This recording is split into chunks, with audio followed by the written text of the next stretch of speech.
Well, hello, it is Sarah Jane from Access Your True Nature. And I want to speak to um, this root cause of scarcity and give you the solution, at least my awareness on how you can get out of this um, fear of lack and scarcity that's sort of everywhere, prevalence all over the world. Um, and why I think that the root cause of any kind of scarcity, including that with money and love and acknowledgement and everything else, is a lack of trust. So I want to just share with you some of my awareness on what happens when people feel stuck in scarcity, is that they're actually resisting their current reality, or they're not accepting of where they are in their life. They're not getting honest and real about getting their finances handled and knowing how much money with education and training and holidays and downtime and everything else are included in that. And here's the thing, if you don't know how much money you need, you're always going to be in lack, because it's out there in a big wide web, and you have no idea what that looks like. So if you are in a place where you find yourself resisting looking at your money story and looking at getting your finances handled, you're going to resist anything that's coming to you and anything that's going out to you. And often resentment, paying for things and feeling resentful that you have to pay what you're paying for them, is just the opposite of appreciation. And we all know that what you appreciate appreciates. So you need to look at the scarcity experience in general and see, where are you resisting also your own feelings, like the feeling that it's time to quit doing a soul-sucking job and start that business that you've been wanting to start. And also where you might sort of be leaning too much on external authorities of, not following your own unique path because you mistakenly believe that it's out of your control. Like in South Africa, our currency is 15-1 most of the time to the US dollar. So just in the lack there of that, you have to pay 15 times to get one American dollar, brings up a lot of trepidation and unhappiness, actually. So if you also feel that you need to validate your heart-based path with money or success or fame to justify pursuing anything that you enjoy, as if you have something to prove, you're never going to feel abundant either. Remember, nothing to hide, nothing to prove. And I know that it can be incredibly challenging for creative types that are my soft, sensitive, kind, caring people in my tribe, where oftentimes we do feel a need for validation in your work or your music or your painting or whatever it is that you're creating. And this also leads to stuckness, but also releasing this need is always the way to come back to trusting in the flow. There's a season for everything. And just like you are a mirror of the external climate, sometimes the rivers run dry, and that's a good time to go back and make sure that your dam walls are strong, so that when the flow comes, the water stays its course and it doesn't leak out all over the place, just like money. So if life is resisted, this is where we put barriers up. We close our hearts. We get defensive, when we could actually be spending that energy toward the things that light us up and bring us joy. Remember, money loves fun people. And oftentimes this is where so much growth gets diverted into resisting some aspect of our present reality. So, financial scarcity alone is one thing. And a lot of the words that I hear my clients say when they first start working with me is that they feel like they're trapped, or they feel like they're stuck. And if you haven't listened to my YouTube video on You Are Not Trapped, I highly suggest that you go and take a listen to that.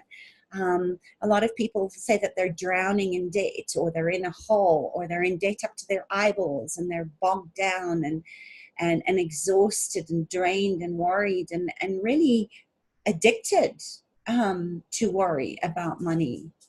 So, you know, a lot of these kind of what we're spelling into existence with the words that we're using implies that we are being threatened, that our nervous system feels like, oh my gosh, I'm going to die.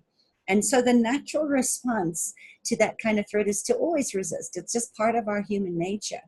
And I know that I've used similar frames when I experienced some tough financial scarcities, and when I was liquidated and personally sequestrated when my partner made some bad business moves and I lost my business and my house and everything else.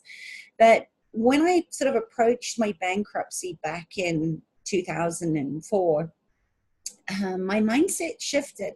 Didn't happen all at once, but I have a very different relationship with financial scarcity when I had nothing left to lose that in the physical.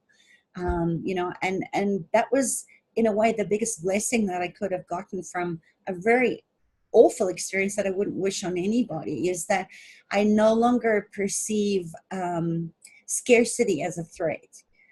So if you're resisting your feelings, oftentimes we perceive scarcity a bit differently to what I just spoke about. And it can look like we're bored, or we're uncertain, or we're not sure what to do, and we need a better plan. So we procrastinate and we go into self-sabotage, or we just give up the ghost. A lot of people sometimes quit because they think it's not worth it and it's too hard to maintain, or they know what they need to do, but they're not doing it. And they're just sort of barely trying and going through the motions and getting more skeptical and cynical and more disillusioned and dissatisfied with their lives.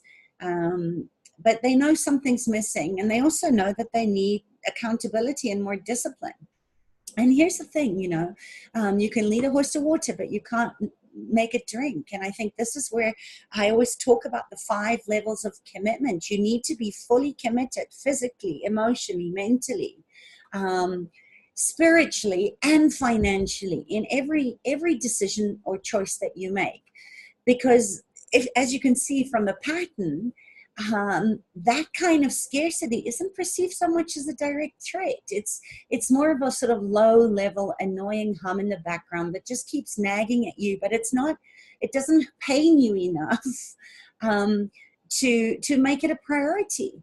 And the people that get stuck in this type of scarcity are often those that you might describe as being stuck in their heads, right? Mind trippers, where we literally use Watiko, the virus of the mind, to keep us stuck in lack and scarcity. And a lot of times the people that I work with, they're very grounded and practical, but they're missing that fire in their belly and that passion that adds depth and sparkle to their days. And these are the analytical types that work well with numbers, and they're great with words, like lawyers and accountants and coders in IT. And they do a lot of very objective analytical work. These are the 7s in the Enneagram. They're very well paid. And a lot of times that's the trap, because they get attached to maintaining a certain lifestyle or their income streams, even, you know, as their work feels increasingly dull and lackluster and certainly has no soul in it over time. And it isn't to say that all these people on these sort of career paths feel stuck. Many enjoy their work just fine, but when you are stuck in that type of scarcity, a high income can be worse than a low one, because it makes it harder for many of these people to transition into something that's more heart aligned, that has more heart selling to it, because they get used to that kind of lifestyle, and they think that they've built something that needs to be defending, even though their current position isn't making them happy. So a lot of those kind of people that fall into that category often they bypass their soul's desire, their heart's longing, by taking a very objective value when the subjective value isn't very strong. So path out of that kind of stuckness or lack and scarcity is actually going to be through play and agenda-free exploration and learning and growth, to make life a one big messy experiment and to actually enjoy the adventure of the unknown. Because it's a way to bypass those kind of heart walls that we put up in if you fall into that group. And another way, collection of people, and the ones that I know very, very well, are the ones that actually don't see the value of their uniqueness. Nobody does you better than you, and yet we try and compare and blame and shame and dim down and make ourselves small, because you're very love aligned. And losing love, right, which is a form of scarcity, is often why people stay as sensitives and empaths and artists and light workers, in this sort of syndrome of having a really hard time to pay the bills, the starving artist syndrome, because you love and you trust many parts of life, but you have this tendency to retreat towards the spiritual and the emotional side, and you resist the characters, the building ability of needing to be analytical and grounded and be a business person, where you're going to need a plan and you're going to need to have accountability. So if you are kind of one of my people that finds themselves in that sort of feast and famine of spiritual work, where you're heart selling and you undersell yourself, that's just one of the ways that you resist being too different from everybody, and can often be a very primary source of stuckness, because there's this threat of being vilified or cut down because you're too big for your boots and you're shining too much, as if there's a lack of shining on the planet. And a lot of times, if you fall into this category, you're always looking at what's wrong with you rather than seeing your strength. And you're going like, well, why you go into that comparing game of saying, well, why are other people doing so well doing what I do that's slightly woo or out there, and yet I'm struggling, to make money, or I'm feeling guilty about making money or charging for my worth. And that you're very sensitive. That you can only handle so much of the world before you have to withdraw and be alone. I totally fall in that category of being part hermit, part comedian. I can do short bursts of extroversion, but then I need to retreat and introvert and integrate and synchronize everything that's just happened out there. And a lot of times, because we're so sensitive, you get a sense that people don't care, because you're not getting the feedback or the acknowledgement that you maybe think that you want. And you don't really know how to deal with judgment or criticism or jealousy that often comes up. And it can be very lonely to be here, that you kind of feel like you don't even know why you're on this planet, that you feel like some alien from somewhere else. And oftentimes you wonder, why am I even here? Does my work matter? I certainly go there as much as I've done this work. I often find myself back there in that space of not good enough, and not trusting that life has my back, and that I can trust that the right people will find me, that value my work and pay me well for the results they're going to get from me. And a lot of times life can feel pretty depressing for you, because you feel alone, because so much of your time is spent in your entrepreneur, in your trade, in your craft, doing what you're good at. And you don't know where to find your tribe. And maybe you find networking events completely terrifying.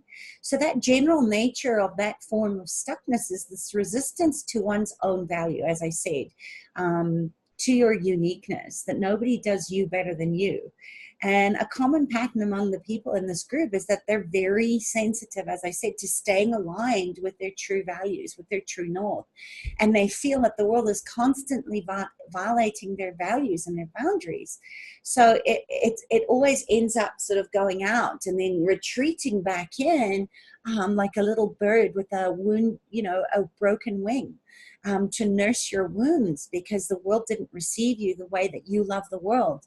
And I think that that's kind of the beauty about people like us, is that we love peace and harmony and expansion, and we're generous, and we often feel very disheartened or hopeless or really depressed by the way that the world seems to be today, where you just can't trust the world because people do bad things and hurt people, and it's all just another form of resistance. So if you've ever been there and you can relate to that, where you've also perhaps had some really big betrayals of your trust and past abuses, and you don't want to hurt anyone, often because you've been so hurt yourself, and then you end up feeling a bit wounded inside, and it's hard to trust life. So you keep your hot walls up and you protect yourself to some degree or another. And a lot of times it's very subconscious because you've had to put on your armor in order to go out and be bashed about by the world a bit. But deep down, you still want to have a better relationship with the world. At least you want to be with people where you feel truly seen and heard and honored, and a belonging of sorts. And you just don't know how to find that. So if you fall in that group, you may find that what you're really missing, right? The lack and the scarcity is that you haven't yet fully embraced how unique and brilliant your gifts and capacities are. The values that make you feel different are actually an incredible power source, but you don't see it that way. And you maybe mistakenly think that the world is way more powerful than you are, and that your little bit that you're doing couldn't possibly make a difference. And I posted something on Facebook about that today, about, it's only one straw, but if 8 million people all used a plastic straw every day, that's a lot of plastic that's killing the earth and the oceans and the sentience that live on the planet with us. So of course it makes a difference. And I think this is really the place where you have to step up, and you need to learn how to grow into your gifts and gain more abundance, more worthiness, more value, more money for your services, and lead the way, regardless of who acknowledges you or not. You really have to accept that life's invitation is that the universe has your back. You can trust that when you go and be truly yourself, the universe is going to have your back. And I think that the interesting thing is that when you finally get this, and you basically say, fuck it, I'm just going to be 100% shamelessly full of myself. And if you haven't seen that YouTube video, I suggest you go and have a look at it, because it was a good one. And if the world doesn't like what you're doing and other people judge you, it's not your, not your circus, not your monkey. And this is where I love helping people to really step in and truly claim their gifts, and why my work never feels like work, because it's so easy to show you who you are when you're being true and authentic and fully empowered in your gifts and capacities. And you just step up and you start leading the way and creating the way that you are aligning your soul with your goals, and you're seeing yourself as a teacher, not a bully. And I think what people in this group that I can totally relate to falling into is that you just don't see how much genuine appreciation life will give back to you when you begin to cultivate a very trusting and positive relationship with life, where you are integral with life. You are connected into all of life. You are standing in your highest moral code and integrity. And that's where the magic happens, when you're connected to your empathy and your compassion and your creative soul. Some of your greatest gifts will finally give you your rightful place as the leader, as the authority of your own life. That is true belonging for you. So when you bend the world to your values, because your core values and your integrity is so solid and anchored into the world and into the earth, and you're connecting with people that really need you and get results and see your value, that's where, when you trust that life didn't put you in any situation to play small and hide away, and you trust that you can keep your heart open, now you have to just see through the illusion of fear so that you can take the next steps. And this is where powerful reframes for deeper trust can be so brilliant when you're doing the work. So when you look at what creates stuckness, is mostly your framing, right? How you are seeing the world, not how it really is. And what creates flow and abundance is also mostly the way that you see the world and how you're framing yourself in the words that you're spelling and the thoughts that you're thinking and the feelings that you're feeling. So, this is where, in order to keep yourself in flow, to be open to receiving an abundant life and more money and more love and more connection in the world, this is where you have to say, let me appreciate this next step.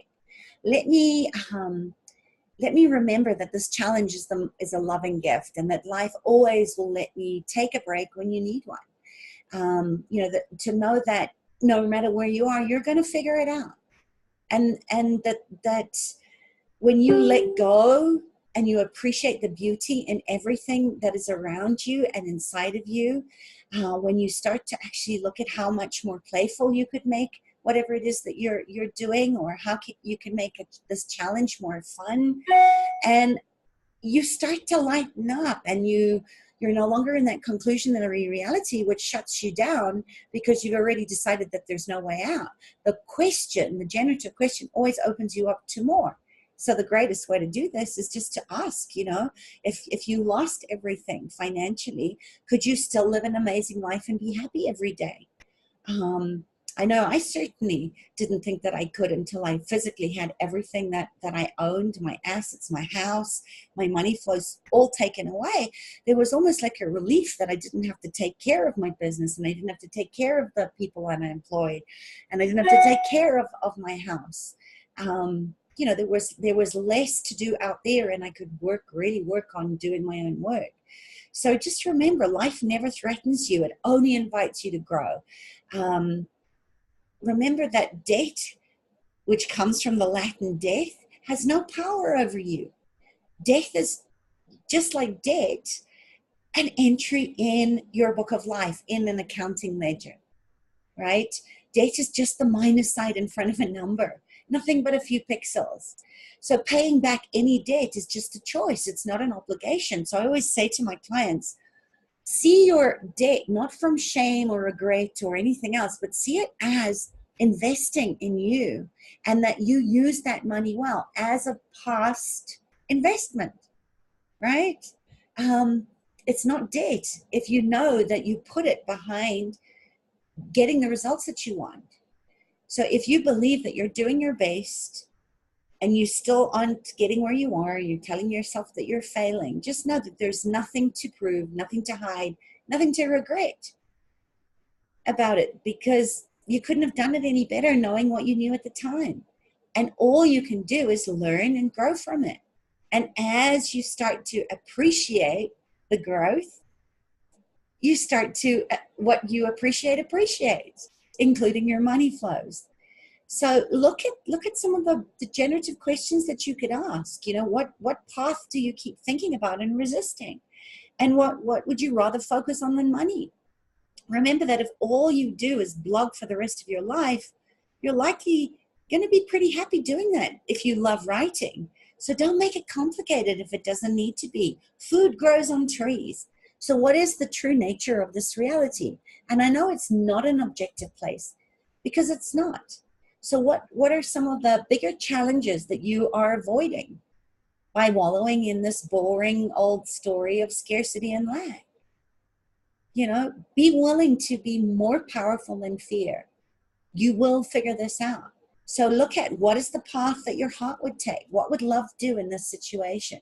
Eat judgment for breakfast. Put your Wonder Woman suit on and fly into that place of receiving the gift of somebody else's judgment and criticism and thanking them for showing you what you don't want so that you can stay focused on what you do.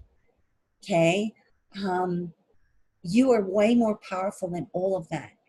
So, notice that when you start to frame scarcity and scarcity-based challenges as threats, you'll likely waste a lot of your life and most of your energy resisting all the imagined threats. So when you waste energy like that, every other problem and challenge seems twice as hard. Have you noticed how draining and demotivating even those little tasks seem when you're in scarcity and lack mode?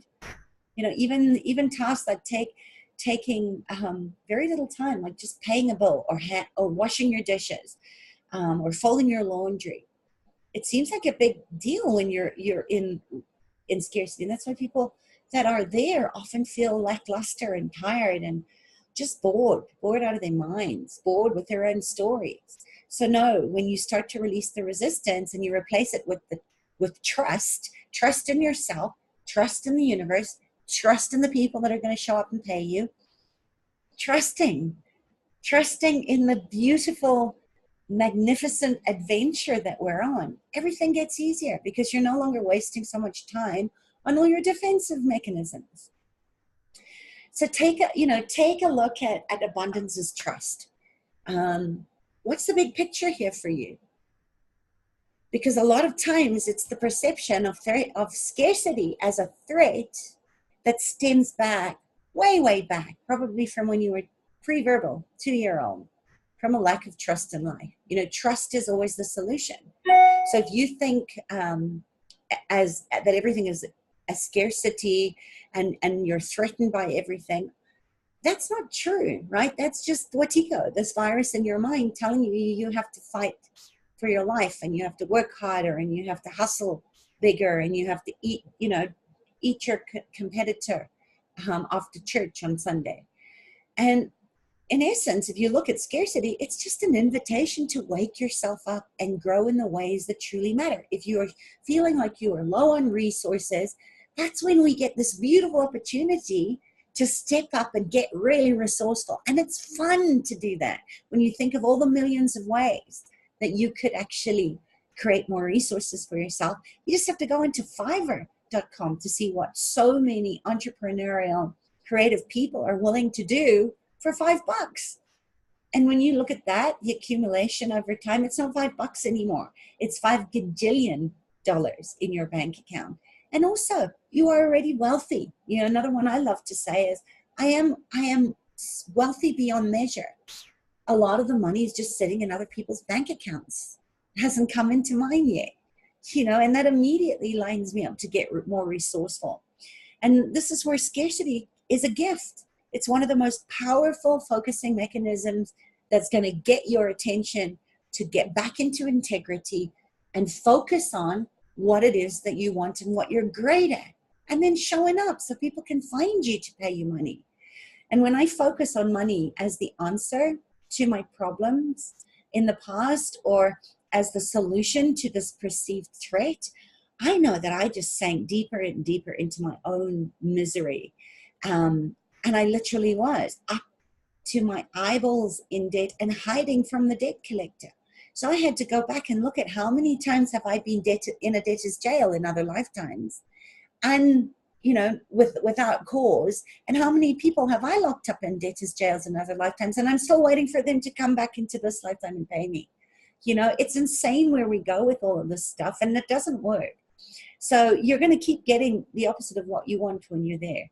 So when you turn things around, when you finally decide to work on improving your resources, and I'm talking in a fundamental way, which we've just gone through in the basics of no, yes, please, thank you, and I'm sorry, of the 5-day Cathedral to Change We Too challenge. And I know that's a big mouthful, but we've got to make it more basic than money. And what I noticed is that I had a certain type of relationship with reality, right? It was always on a wish and a prayer that I'd come out at the end of every month when I was just starting out in business and was working for somebody. I had no idea that if I had no money in my checkbook that I'd get into trouble with the bank, and because I'd gone into an overdraft that I never had. So we learn by making mistakes. But it doesn't always have to be this way if you are trusting your reality. When you start to see that your reality is just a collection of objects, and I was an object within it for me when I lost everything. Yes, you're conscious, but your relationship with reality is still a heartless one, right? Reality doesn't want to hurt you, but it doesn't care about you either. When you come from that, there's no evidence that life cares about you or loves you any more or less, or so I thought. So when I started to realize that all these assumptions that I was making could be wrong, I had to start testing a different way of thinking. I had to reframe, and I had to start looking at, what if I'm self-creating all these problems and re-traumatizing my ancestral or familial money trauma, or the story of how my ex-husband and my narcissistic partner ruined everything. And I had to start looking at, what if it wasn't true, that everything has its own consciousness. And if it actually cares about me, if the universe cares and it wants to help me grow, I have to meet it there. So do you. So when we start with an unsculpted baby, the beginner's mind consciousness, and through our interactions and our lessons in this plane of existence and consciousness, we get sculpted into something more structured. So, this is how I really began as a thought experiment, by asking some really interesting what if questions. And I invite you to start asking more what ifs from a place of best possible scenario, not from a negativity bias, because it changes everything and so much quicker. And I think the interesting thing is that by focusing on right relationship with life and learning to trust it more, that's what's going to help you, like it helped me, pull myself out of that lack and scarcity mentality that kept me stuck doing the same old thing over and over again. Scarcity-based challenges aren't bad. They may show up a lot of times throughout your life. I know they certainly have in many ways, shapes, and forms for me. And they lead to stuckness when you resist them. They lead to growth experiences and amazing adventures, bigger than you could ever imagine possible, and some incredible character sculpting.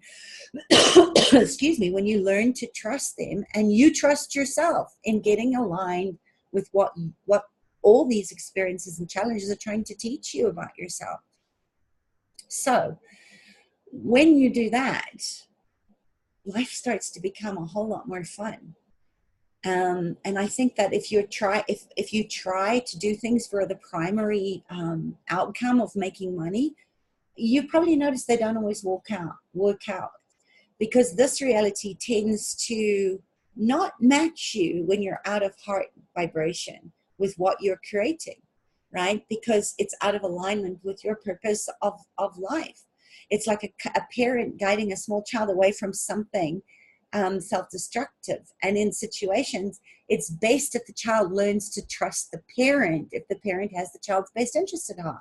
And I know a lot of us didn't have good primary caregivers that had good money commitments or a good relationship with money, but they did the best with what they could. And I think that one of the things that I've learned is that when I maintain the perspective that this reality has my best interest at heart, then I can say, what would love do in this situation? And I can feel centered with a sort of childlike curiosity that's quite delightful. Even when these challenges are still showing up for me, it's part of growth. It's part of expansion. It's part of amplification. And when I do things for the love of doing things, not because I want to know how much money, when I understand that the role of the money is to help facilitate interesting growth experiences, and I treat money as such with a reverence and an honoring, then I usually have plenty of money flowing through my life. It's pretty easy to earn money from that perspective. So I think this is where we have to go back to the basics and look at the rules that have to change as you learn and grow, because every time you up level yourself, you're going to have different challenges that come from having more money and more responsibility. So you have to notice that the rules of the game of life are always going to shift as you learn and grow. They don't remain static and fixed. The game continues to evolve in terms of what behaviors it will reward and punish. And I've often got stuck in loops where I've tried to revisit what once worked for me in the past. And I've looked for past successes and looked for patterns. I love it. I'm really good at connecting the patterns and the dots, and then looking to see where I can repeat those patterns. But you know what? We're up leveling into this new 5D reality of creating conscious business so quickly that it's pointless going back and looking at the old ways. We have to create from the new, and look at, where are the inconsistencies, where am I getting trapped into the old 3D reality again. And if the world were truly objective, then it should work, but it doesn't, right? So look for where you have similar patterns in your life. Look at what used to work that no longer works for you, even though it seems like your old success patterns should still be applicable today. I think the reason is that life wants us to keep growing in different ways, and we can't keep doing things from an old take and no give back, especially to the earth and the natural resources. We have to come into reverence with this, with the very fierce alpha bitch perspective of wolf and of lion, that we take what we need and not more, right? That we know when to stop because we have enough, and stop, going back into these old 3D patterns of consumerism that keep you in debt. These systems are designed to keep you in debt. So once you've learned what you need from one level, then you can move on, and we have more and different character creation to do from that space. So, one pattern I've seen is that life seems to constantly be insistently quite pushy, actually, in nudging me down a progression towards being more creative with my income sources and trusting myself more and aligning these sources with who I am today and what my strengths are. And in past years, all of my sort of income sources were someone else's ideas or suggestion. So, and I'm owning that now, that things are very different. So, it's no surprise to me that life is constantly rewarding my behavior when I come from a place of serving generously, of giving generously, and following up the path of my heart. And not making it about what I'm going to get out of it, right? We're trained to think we have to get something all the time, rather than actually just knowing that we have enough and there's nothing to get and there's nothing to lose. So, I think that for me, many times when I have tried to make money directly, especially if I was sort of resisted scarcity, I wouldn't have learned how to generate tens and thousands of dollars in a relatively short period of time through creativity and playfulness and invitation to help other people grow. I had to really embrace the scarcity as a wise teacher back in the day, when I was literally feeling like I was drowning in the bills and under the burden of 35 people that I employed when I had my furniture manufacturing business. But it really sculpted my character and my resilience and moved me in a different direction. But I had to trust my feelings, and I think it never stops. I'm constantly being tested to trust more and more, and to trust my own skill set and my own uniqueness, because it wasn't an easy solution to wrap my head around at the time, when I was sort of being sucked down into the debt as the death of me. And I think that's the oddest thing about abundance. It can be pretty elusive at times, but when you frame scarcity challenges as threats and resist them, or when you try to cling to money with a sense of neediness, or when you treat money as a power source, you'll probably find, as I did, that reality punishes that mindset and those behaviors. So the deeper challenge is to come up with the right framing and the right approach so that you aren't scaring money away all the time, and you're not scaring yourself sick either and getting yourself stuck in that sort of cascade de merde, that pile of poo that the industry wants you to take. Now, I think that's the odd thing about abundance. It can be pretty elusive at times, but when you reframe your scarcity challenges as non-threatening and nothing to be afraid of, and to lean into it rather than trying to cling to money with a sense of neediness, or when you treat money as a power source, like I said, you'll probably find it doesn't really work for you. So the deeper challenge is to come up with the right framing and the right approach so that you aren't scaring money away, like I said before. And a great game to play, you know, to lighten up with your beloved, with your kids, is to ask, you know, if money was your lover, maybe not your kids, would you still be having sex? You know, because when we scare ourselves sick and we hide, if you're hiding money so well to keep it safe, then how are you even going to find it? You know, so many people do that, or evade taxes. If you're hiding money from the taxman, you're hiding it from yourself.